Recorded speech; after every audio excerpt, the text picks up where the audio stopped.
This is a 4K video recording camera. It says it can do 4K at 60 frames per second. I was sent this to review for free. If you wanted to purchase it, it would cost you $60. They haven't paid me for my review, and so my opinions remain my own. So in the box we have a user's manual and a lot of accessories. This is a battery. Looks like a suitcase handle, a microphone that clips on the top, a USB A to C charging cable, a cold shoe, and another battery. Over on this side we have a small case. It says DV Cam. It has kind of a mesh case. There's a maybe 1-inch wide belt loop, Velcro attachment, and the camera wrapped in that, along with a card style remote control. Alright, so there is a thin plastic cover over the lens there, and you'll need to take that off to get your best image quality. And there is a plastic cover over this display, which you could leave on because it doesn't really mess with the image quality too much, or you could take it off.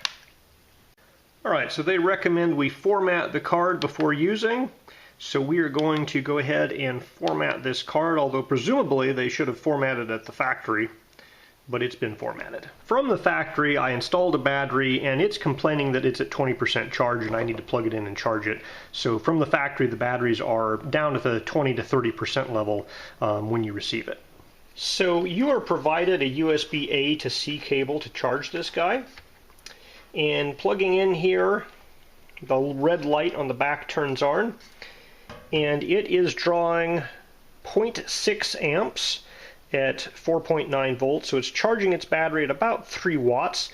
It's a 3 watt-hour battery, so it'll probably take an hour to an hour and a half to fully charge that battery.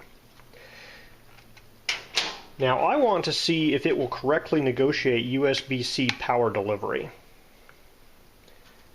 The answer is no. This camera does not negotiate USB-C power delivery, and so you must use a USB A to C type cable that just always has 5 volts present on it to charge.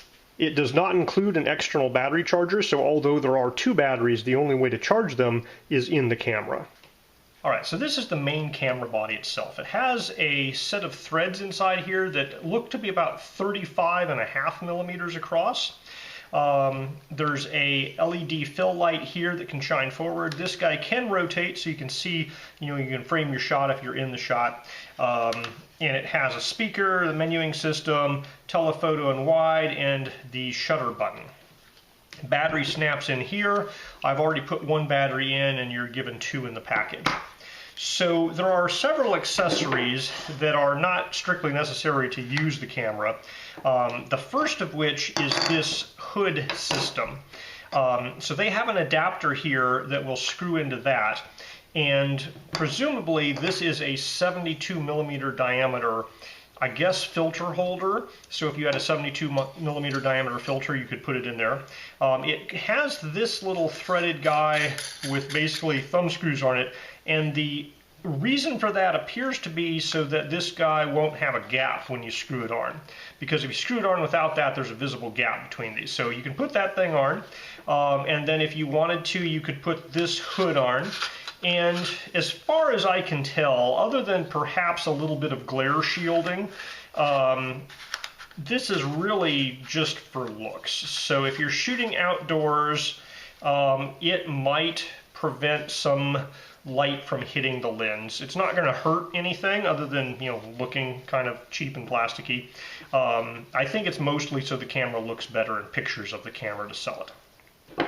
Now this handle is actually pretty heavy duty and quite nice. It folds down and it has built into it a little hex key here, so you can pull this hex key out. It's not easy to pull out. It's snapped in there pretty well, so I had to use a pry bar to get it out. And with that they claim, oh, you can tighten these down so it won't fold on you. So if you don't want it to fold on you, you can tighten these hex keys down to keep it kind of out in a open configuration.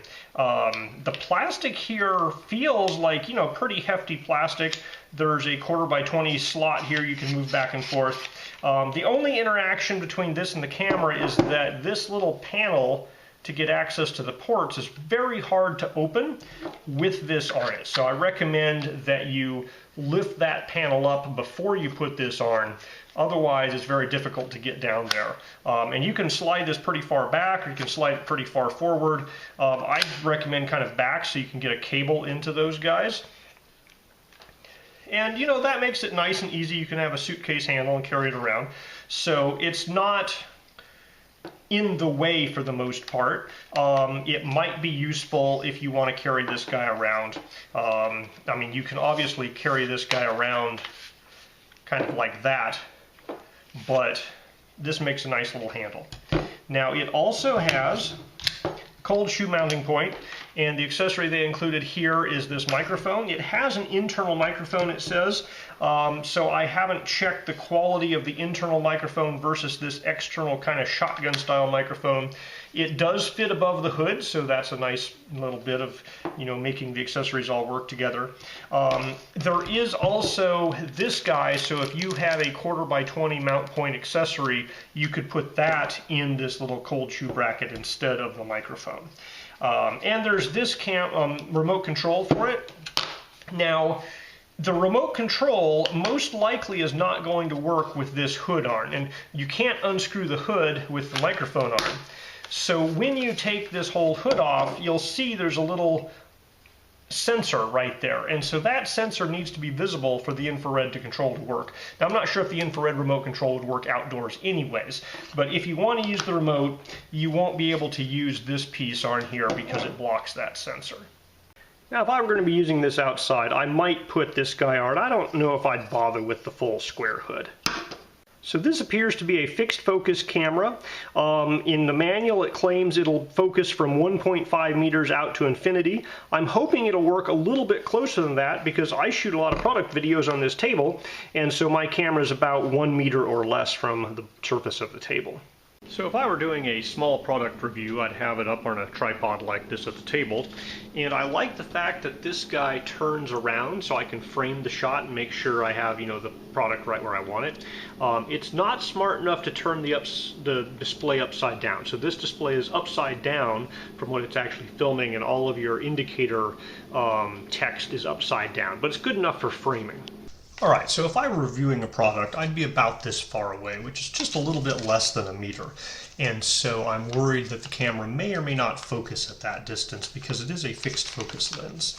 On the bottom we have this 1/4x20 mount plus a positioning hole. So if your quick release plate has one of those pins that keeps it from spinning around, that's kind of a nice little feature. So this little carry case could fit on a belt if it was a thin enough belt. It's nice and lightweight. It has just a little bit of padding inside of it. Now obviously the only thing that's going to fit in here is the camera. So if you have any of the accessories on it at all, you have to take them off if you want it to fit in this case, or at least if you want the lid to fully close on the case here. Alright, so trying out this little fill light, it looks like it has 2 settings, which is on and off. There doesn't appear to be a way to make it brighter. So it says it's a 3-watt fill light, and it's certainly better than no light. It's not extremely bright, but if you were in the dark, it would allow you to take a picture and get something as opposed to get nothing. So when you enable the fill light, there's actually 3 modes. So there is a mode with the fill light off, there's a mode with the fill light on, and then there's another mode which is kind of a black and white with the fill light on, so that's probably enhancing the light at the expense of having color. Alright, I'm testing low light recording. I have a 3-watt LED there, a 3-watt LED, and a pretty bright interior here. So, a couple of little lights. This is not bad at all, actually. I've had cameras that are much worse in low light situations. Not quite as well as I can see with the human eye, but pretty close. So the low light performance of this guy is pretty respectable all in all. I am going to turn on the fill light So that fill light fills in close by areas, not so much far away areas. It helps. So this is night vision mode with the fill light. That is no fill light. And that is the fill light in color vision mode. So I think night vision mode is a little crisper, but just fill light and color mode is reasonable. This isn't a fully dark room, but anything within about 4 or 5 feet you get a good view of. Okay, from the low battery warning, this battery took 552 milliamp hours or 2 watt hours to recharge. So it claims to be a 3.9 watt hour battery. It didn't pull in 3 or 4 watt hours. It only did somewhere between 2 and 3. But it wasn't fully discharged either. It was at like 20%. I know it's charged because it's drawing 0 amps, but also that red light turned out. Since they provided 2 batteries, I swapped in the other battery, and it is charging. It's drawing 0.62 amps, or 3 watts. Its red lights are, and so we're going to let that one charge up. So when I plug this thing into my computer, it starts charging, but it doesn't do the one thing I want it to do when I plug it into my computer, which is to present itself as a drive. So I'm going to turn it on by pushing the on button. And now I hear a bloop bloop. And you have to pick between charging mode, mass storage mode, or PC camera mode. So PC camera mode is kind of nice. It can work as a webcam, but mostly I want mass storage mode. And so when I do that, it does a little bleep, and presumably it will show up here. There it is. And so I'm able to access the 64 gigabyte micro SD card that's inside of it right now. And we're able to play these videos here.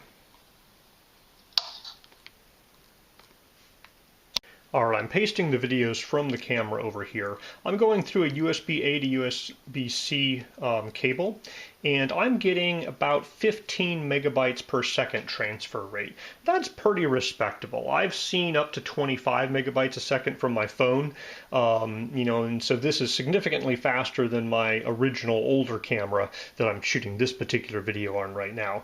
So that's perfectly reasonable for transferring files across. Now with the 4K file, it's still going to take a little time. Alright, I'm recording at 4K, 60 frames per second. We're going to try out the digital zoom here.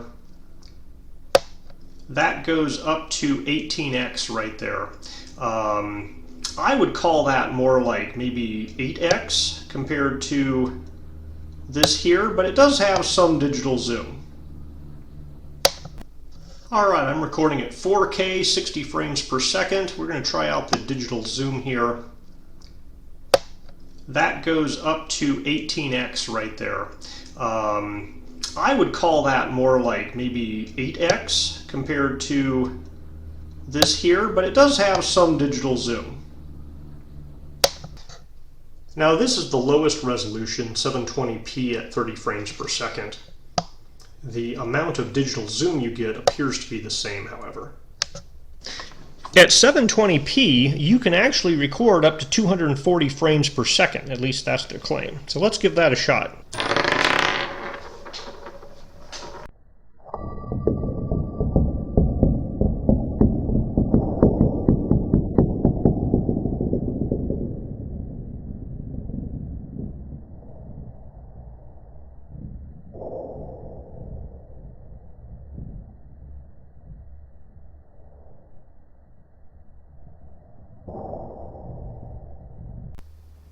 So I'm shooting this video at 4K, and we are going to digitally enhance the center of the video down to 720p and see what the quality's like. So this is an inexpensive camera, and it has a decent number of downsides, but at the price point I've been pretty impressed with it. So you know, when you push these buttons, they make a click, and you can clearly pick that up on the audio. If you flip the screen forward, it doesn't turn upside down. You can use it for framing your shot, but it makes reading the display harder. You know, some of the accessories they include with it are just for show, in my opinion. But on the other hand, you know, this suitcase handle is pretty nice. If you need a low angle shot, this would work very well. Comes with 2 batteries, so if you charge them both up in the camera, you can have extra run time. The case is reasonable if you're not taking the microphone with it. It includes kind of a shotgun mic, which does a reasonable good job of, you know, directional from the front. The remote control is a little less useful, mostly because the fixed focus only starts working about 1.5 to 2 meters away. So this could be useful for doing, you know, control of a group shot, but generally for that I would just say set it to record and then go set things up. You don't really need the remote for that. It could be more useful if I could use this for tabletop reviews, but the focus won't work for that. Now, image quality, respectable. The low light is better than some of my other cameras. The image quality is okay. At this price point, I'd say the image quality is quite good for the price point. You know, it's not your high-end camera, but it's also very inexpensive. So if you need a camera that you're going to take somewhere and maybe drop it in the water, maybe, you know, it's going to, you watching a rocket launch from up close, you're worried about being blown over and you just want the footage from it, you know, you can think of this as almost a disposable camera. You know, it's a camera you can take someplace, you know, a mugger tries to steal your camera, you just give it to him. You don't care. It's, you know, it's a very inexpensive camera.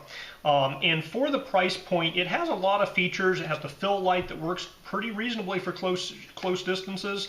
You know, I'm pretty happy with this guy. The main downside, in my opinion, is the fixed focus lens that won't work close up, because I do a lot of these close up videos.